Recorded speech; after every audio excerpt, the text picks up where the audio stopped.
You can't have a main course without some gravy. So here we go. If I'm not mistaken, there is some edible piece of marrow inside that bone. And a happy Friday to you all. I'm back in Zone 1 London. I'm more specifically back in Theatreland again. So I think you can gather where I'm going to be eating tonight. Did you realise that the original Ivy had significant Italian roots? So it was founded by two Italian gentlemen, which I'll go through in a little bit more detail later in the video.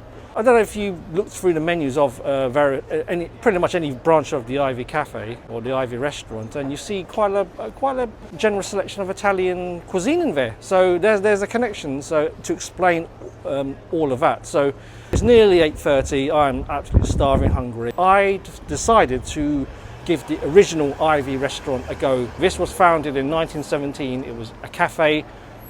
Well over 100 years ago, and then it eventually became the Grand Restaurant. I look forward to sharing it with you. All right, I'll see you inside by the table.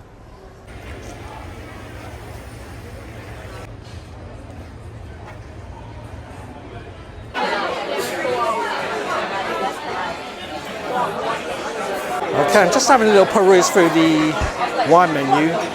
Naturally, just going straight towards the champagne. I might need some soft drink as well. I'm feeling quite thirsty, so I'll have that along with a bit of champagne. I might just try the Ivy house champagne. Sorry, it looks like someone's birthday, so apologies for the noise and rabble. Alas, it's one of those evenings where I had to again hold the microphone close to my mouth, as it is rather noisy and loud in here, but you expect that on a buzzy Friday night, of course. So I knew what I signed up for, but it hopefully will capture a real experience of the Ivy when it's fully booked and when everyone's out celebrating. Yes, a lovely ambience. The lighting is incredible, really sets the mood. Everyone seems to be quite merry and enjoying their food and drink, and I'm certainly looking forward to mine. So I mentioned about the Italian connection, so there's quite a few Italian-inspired dishes in this main menu. And if you are very eagle-eyed, the menu in the original Ivy, alas this place, is somewhat different in terms of the options. It seems to be a little bit more faithful to the original offerings that were served back in 1917. Well, that is my impression anyway. Oh, and of course. So food has been ordered, and I popped into the Jets as I've been desperate to go, and as I come back some bread and butter magically appeared. I didn't order it, but I imagine it's all part of the old cover charge, so it's not complimentary, that's for sure. But yeah, I could do a little bit of bread to nibble on while I'm waiting. Which piece of bread should I go first? Should I go for the little roll, round roll, or the twisted one? No, go for this one. I mean, I could just about do it with one hand. The lengths I go to for my arse, no, I think I'm going to have to need two hands for this. It's going to be quite tricky. As I was trying to demonstrate my bread and buttering skills, I got interrupted and my starters arrived at the same time as well. So I'll just swing my camera around and show you what I got. So it is a smoked salmon. That's pretty much it. Smoked salmon on some very sort of some kind of rye bread or seeded bread. It looks lovely, very well presented. I love the glass plate as well, just very classy. Okay, bread is buttered, so I'm going to just have a little bite of this. Looks like bread and butter, it smells like bread and butter, and it tastes like bread and butter. Yeah, nothing new to report. Okay, so I just have just the one piece of bread. I'll save the other one for my mains later because it'll be handy for the sauce. Outside in. Yep, I could do with a knife really.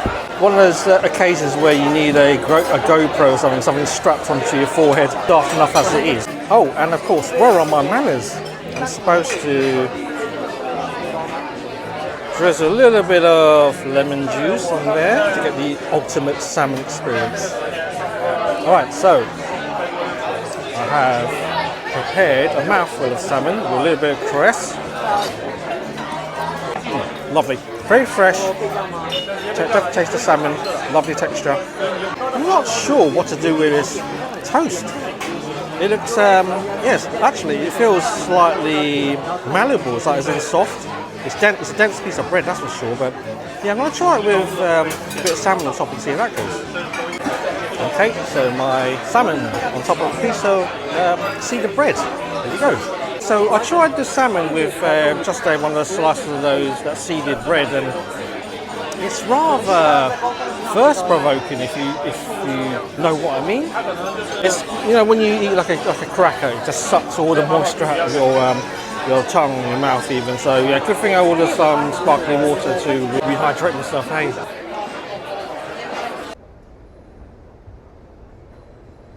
I love the scalloped themed seating by the bar, and the nod back to the original 1917 design. They retained the stained glass windows, the Harlequin stained glass windows, which is a lovely touch. And if you have noticed, where it's been around in different various branches of the Ivy, whenever there is a 1917 menu on offer, you notice the Harlequin design on the cover. So they've taken that stained glass window as a design motif for that particular menu. So yeah, nice touch. Yeah, Art Deco to the hilt in here, even in the gents as well. Going down there, the Art Deco design continues downstairs. As we're on the subject of the Italian connection, so the Ivy had humble beginnings. It started out as a ground floor cafe run by two Italian gentlemen, Abel Giordoloni and a maitre d' called Mario Gelati. They together partnered up and developed the cafe into a bustling place of interest, and eventually it just became a full-blown restaurant, which then we knew as the Ivy. Where they got the name Ivy came from apparently a passing piece of conversation with a local actress who said they will be back to the cafe restaurant just like the Ivy, or something along those lines. And my mains has landed. Of course, I couldn't not order this, as I wanted to respect the Italian connection of the Ivy back in 1917. So I've gone for a veal ossobuco. Not many restaurants do this sort of thing unless you go to an actual Italian restaurant, but very nice. The shank of veal is slow cooked in a very rich sauce. Imagine there's some wine in there as well, and a lovely golden yellow saffron infused risotto, looking very hearty and very delectable. I foolishly ordered a side of mashed potato, truffle mashed potato as well, to add towards the decadence. But you know, I'm trying to relive the Ivy as if it's 1917, when you don't count calories, you just ate to enjoy yourself, and that's what I aim to do tonight in this restaurant. So let's get into the first piece of this ossobuco. Yep, oh nice, lovely and tender, slow cooked. If you can smell it as well, it's rather glorious. Have a little bit of saffron risotto with it as well. I do need a knife for this one. Oh dear, I have to edit this one out. That is very comforting. Very comforting food, lots of flavour. It's a lovely finish to the food as well. Yeah, very nice. I'm going to try the risotto on its own. I love the colour. Yeah, it's just amazing what saffron can do, hey. Yeah, very rich, very buttery, creamy, as you expect. Yeah, just right. And of course, I mustn't forget the truffle mashed potato. Let's get a little helping out of this. Yeah, I'm not even sure I should get anywhere near the risotto. And I'm going to just leave it there. Get a bit of the veal. That's a big chunk. Yeah, it's hard. It's hard vlogging, I'm telling you. Yeah, not for the faint-hearted. Alright, here we go. That was rather good. It works. It works. Of course, as this is a British restaurant, you can't have a main course without some gravy. So here we go. Just a little bit, not too much. Of course, I did say I'd save a piece of bread to dip into the sauce or whatever sauce it will come with. So here we go. Nice generous dunk in there. You may as well dunk it properly. Right, look at that. Here we go. You know what? I called it right, and I got another little piece of bread left to go. Yeah, looking forward to the second bit.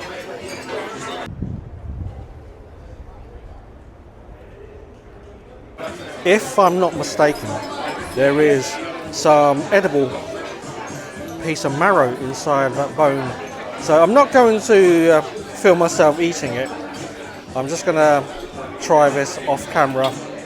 I've got to do it. I've got to pretend it's 1917 here after all. And alas, the proof is in the pudding. No, or even in the main course. Yeah, that was really nice.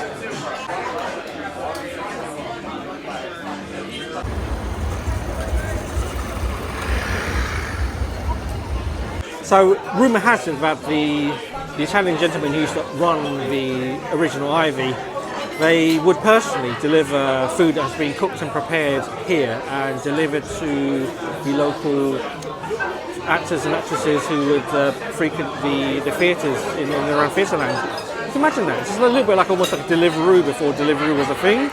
Yeah, that's incredible, isn't it? It just goes to show the impact that the Ivy in its original form back in the early 1920s had on the local London community. So I've just been presented with a cocktail menu, not a cocktail menu, a dessert menu. But I'm actually considering a cocktail. Just want to see how it compares to the cocktails that I had in Rule's restaurant and in Boysdale. So yeah, a nice little bit of friendly competition between three restaurants that were attuned to the old world of fine dining. May have to resist the desserts and just go for a after meal drink. And wow, they are taking their martinis very seriously here. Tailor your own drink. Pick a vermouth, your garnish, and your choice of gin as well. Or vodka, if that's your thing.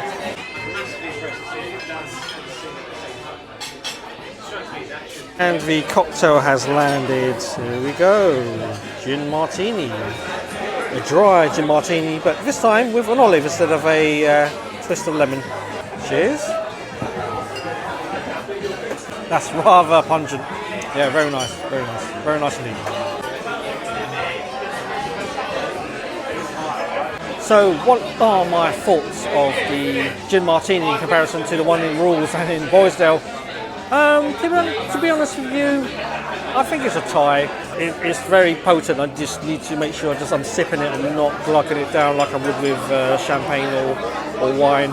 Yeah, you know what I'm like. It's quieting down now. Most of the diners have left. They've either gone to go and see a play or heading off home. What was I going to say now? I forget. I was going to.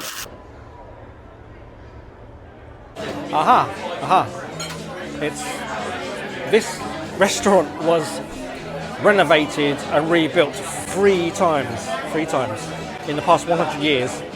So I think the original guise was a cafe, and then a couple of years later they decided to turn it into a full-blown restaurant. So around the early 1900s, 1917, maybe a little bit later than that, they commandeered the first floor as well as the basement, and it converted it into the Ivy restaurant as we all know and love. 2017, they then relaunched themselves to celebrate the 100 years anniversary of the Ivy restaurant to the glorious renovated restaurant that we see today. You can sense there's an old world charm here, and I think they successfully retained that. The original Ivy, Covent Garden, thank you very much. Oh, thank you. That's lovely. Thank you.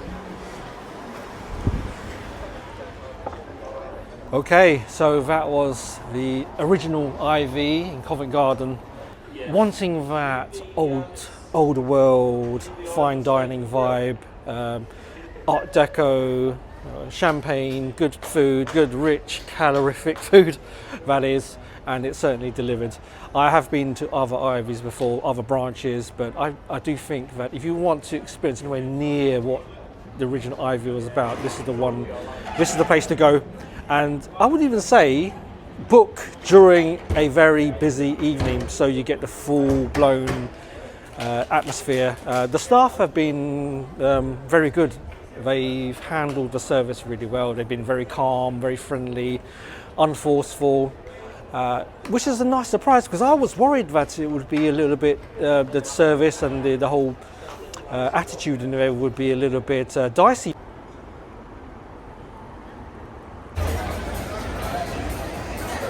All I want to do is just try to focus on the positives, and the Ivy is certainly no place for cheap eats, but it is certainly an experience. So if you can treat yourself to a meal, then certainly do it. I recommend it. I can't guarantee you'll have a great time. I don't think you can guarantee any restaurant will give you a perfect experience, but you just have to take the rough with the smooth sometimes and just be focused on the positives. Okay, all right, that's enough of me waffling. I did have a few drinks tonight and also had a few beers earlier because I was shooting another vlog in the day, so forgive me if I come across quite sloppy and if I'm talking nonsense. Okay, that's about it from me, so I wish you all a lovely warm end of May weekend, and I look forward to seeing you again soon in the next video. So until then, I bid you good night.